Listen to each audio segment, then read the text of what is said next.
ప్రజాస్వామ్యబద్ధంగా ఎన్నికైన ప్రభుత్వాన్ని గద్దె దించడానికి రెండు పద్ధతులు ఉన్నాయి. ఒకటి ఎన్నికల్లో పోరాడి గెలవడం. ఇందుకు తగిన వ్యూహాలు ప్రతివ్యూహాలు రచించాలి. అధికార పక్షం కంటే తాము ఎందుకు బెటరో ప్రజలకు వివరించి ఒప్పించగలగాలి. ఇది అందరికీ ఆమోదయోగ్యమైన పద్ధతి. కానీ రెండో పద్ధతి ఒకటి ఉంది. అదే స్ట్రీట్ ఫైట్. రెండో పద్ధతి చాలా సులువైంది. అగ్గి రాజేస్తే చాలు, దావణంలా కమ్ముకుంటుంది, ప్రభుత్వాన్ని నిలువునా కూల్చేస్తుంది. బంగ్లాదేశ్ ఇందుకు చక్కటి ఉదాహరణ. షేక్ హసీనా గెలుపొందిన కేవలం 6 నెలలకే ప్రభుత్వాన్ని గద్దెదింపింది ఈ స్ట్రీట్ ఫైట్. భారత్లోనూ దీన్ని అమలు చేసేందుకు కొంతమంది ప్రయత్నాలు చేస్తున్నారు. తాజాగా యూపీలో 2 రాళ్ల దాడుల ఘటనలు జరిగాయి. ఒకటి ముజఫర్ నగర్లో ఎన్నికల సమయంలో జరిగింది, మరొకటి సంబల్లో జరిగింది. సంబల్లో జరిగిన ఘటనను క్షుణ్ణంగా పరిశీలించే ప్రయత్నం చేద్దాం. సంబల్లో షాహీ జామా మసీదు ఉంది. అయితే అది ఒకప్పుడు హిందూ దేవాలయమని, శంబాలా దేవుడికి సంబంధించిన కట్టడాన్ని మొఘల్ పాలకుడు బాబర్ కూల్చివేశాడని, దానిపై మసీదును కట్టాడని హిందూ సంఘాలకు చెందిన కొంతమంది వ్యక్తులు కోర్టులో పిటిషన్లు దాఖలు చేశారు. దీనిపై విచారించిన జిల్లా కోర్టు అక్కడ ఆర్కియాలజీ సర్వే నిర్వహించాలని ఆదేశించింది. అక్కడ అంతకుముందు దేవాలయం ఉందనే విషయానికి సంబంధించి సర్వే నిర్వహించి పూర్తి నివేదిక తమకు అందించాలని తెలిపింది. దీనికి సంబంధించి 19వ తేదీన ఆదేశాలు జారీ అయ్యాయి. అదే రోజు రాత్రి ఏఎస్ఐ అధికారులు సర్వేను నిర్వహించారు. అయితే ఆ రోజు ఎటువంటి ఘర్షణలు జరగలేదు. సర్వే అంతా ప్రశాంతంగానే కొనసాగింది. పోలీసుల సమక్షంలోనే సర్వే పూర్తయింది. కానీ 24వ తేదీన మరోసారి ఏఎస్ఐ అధికారులు సర్వే నిర్వహించారు. కానీ ఈసారి ఉద్రిక్తతలు చోటు చేసుకున్నాయి. పోలీసులను టార్గెట్గా చేసుకుని పెద్ద ఎత్తున రాళ్లదాడి జరిగింది. పోలీసులు నిరసనకారుల మధ్య తీవ్ర ఘర్షణ వాతావరణం నెలకొంది. రాళ్ల దాడితో పోలీసులు కాల్పులు జరపాల్సి వచ్చింది. దీంతో 4 మరణించారు. 30 మంది దాకా పోలీసులు సైతం గాయపడ్డారు. అయితే 19వ తేదీన జరగని దాడి ఇప్పుడే ఎందుకు జరిగింది? మొదటిసారి అక్కడ సర్వే జరిగినప్పుడు కనీసం వ్యతిరేకత కూడా వ్యక్తం కాలేదు. కానీ ఈసారి పెద్ద ఎత్తున దాడి ఎందుకు జరిగినట్లు తెలుసుకునే ప్రయత్నం చేద్దాం. ఈ అల్లర్ల వెనుక రాజకీయ ప్రమేయం ఉందని అంటారు విశ్లేషకులు. నిజానికి ఈ 2 ఘటనల మధ్యలో మహారాష్ట్ర, జార్ఖండ్ అసెంబ్లీ ఎన్నికలతో పాటు దేశవ్యాప్తంగా జరిగిన ఉప ఎన్నికలకు ఫలితాలు వెలువడ్డాయి. ఈ ఎన్నికల్లో బీజేపీ భారీ విజయాలను నమోదు చేసింది. యూపీలో జరిగిన ఉప ఎన్నికల్లోనూ 9ంటిలో 7ంటిని బీజేపీ కైవసం చేసుకుంది. మరో 2 స్థానాల్లో మాత్రమే సమాజ్వాదీ పార్టీ విజయం సాధించింది. ఈ కారణంగానే సంబల్లో అల్లర్లను ప్రేరేపించారా అన్న అనుమానాలు వ్యక్తమవుతున్నాయి. అందుకే 19వ తేదీన జరగని అల్లర్లు 24వ తేదీన జరిగాయని పలువురు రాజకీయ విశ్లేషకులు అంచనా వేస్తున్నారు. ఇక మరోవైపు పార్లమెంట్లో వక్ఫ్ బిల్లును తీసుకురావడానికి ప్రయత్నాలు జరుగుతున్నాయి. ఈ సమయంలో అల్లర్లు జరిగే అవకాశం ఉండవచ్చు. ముస్లింలను రెచ్చగొట్టేందుకు ప్రయత్నాలు జరగవచ్చు. 2019లో సిఏఏ చట్టం తీసుకువచ్చినప్పుడు పెద్ద ఎత్తున అల్లర్లు జరిగాయి. ఆ సమయంలో భారీగా విషప్రచారం జరిగింది. సిఏఏ చట్టం అమలైతే ముస్లింల పౌరసత్వాన్ని తొలగిస్తారని ఏకంగా కాంగ్రెస్ అగ్రనేత రాహుల్ గాంధీనే ప్రచారం చేశారు. నిజానికి సిఏఏ బిల్లులో ముస్లింల పౌరసత్వానికి వ్యతిరేకంగా ఎలాంటి నిబంధనలు పొందుపరచలేదు. అయినా కూడా ఇటువంటి ప్రచారం జరిగింది. దీనిపై హోంమంత్రి అమిత్ షా సైతం రాహుల్ గాంధీకి ధీటుగా సమాధానం చెప్పారు.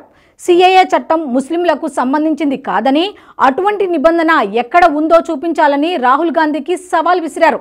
ఆ సమయంలో జరిగిన దుష్ప్రచారం వల్ల ఢిల్లీలో పెద్ద ఎత్తున అల్లర్లు జరిగాయి.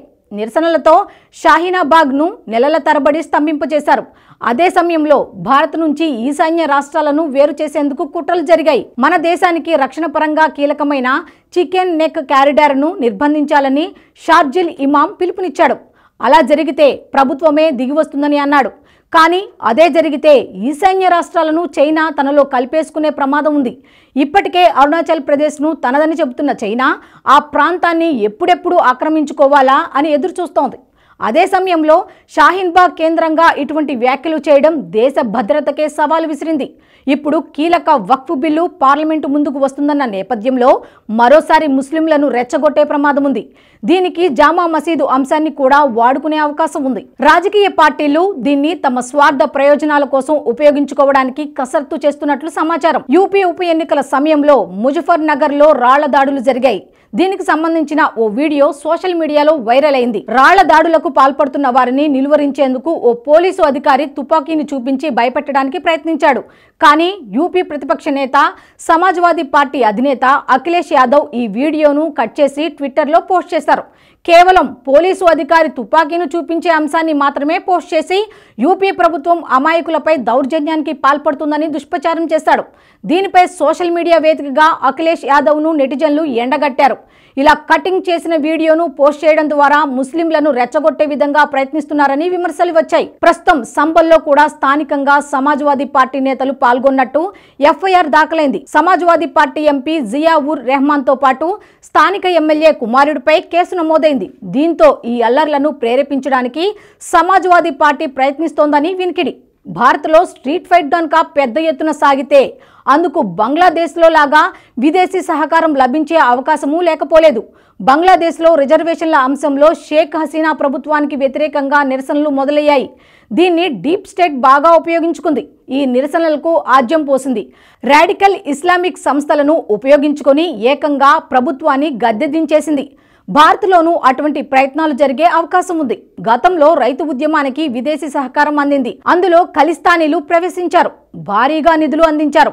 ఏకంగా ఢిల్లీ వీధుల్లో అల్లర్లకు దారితీశాయి ఈ ఉద్యమాలు. తాము నిజానికి శాంతియుతంగానే ర్యాలీ చేయాలని భావించామని, కానీ అందులో కొంతమంది బయట శక్తులు ప్రవేశించడం వల్ల అల్లర్లకు దారితీసిందని రైతు ఉద్యమ నాయకులే వెల్లడించారు.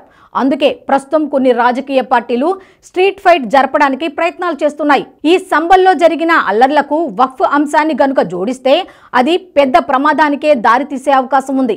మరి దీన్ని అడ్డుకోవడానికి ప్రభుత్వం ఏం చేస్తుందో తెలియాలంటే వేచి చూడాల్సిందే. సాయి గారు, మీ మీద నమ్మకం ఉంది. మీరు ఏం చేసినా దేశాన్ని మంచి చేస్తారు. మీరు ఓటీటీ ఛానల్ ఓపెన్ చేస్తారు. Give me the honour to become the first subscriber.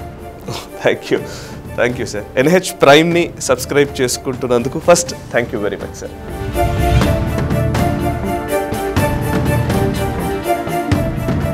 ఈ వీడియో మీకు నచ్చినట్టయితే లైక్ చేయండి, 10 మందికి షేర్ చేయండి. అలాగే కామెంట్ల రూపంలో మీ అభిప్రాయాలను మాతో పంచుకోండి. Nationalist hub group of channels ను సబ్స్క్రైబ్ చేసుకుని తెలుగునాట జాతీయవాద జర్నలిజాన్ని ప్రోత్సహించండి. ఈ వీడియో కింద ఉన్న బెల్ ఐకాన్ పై క్లిక్ చేయడం మర్చిపోవద్దు.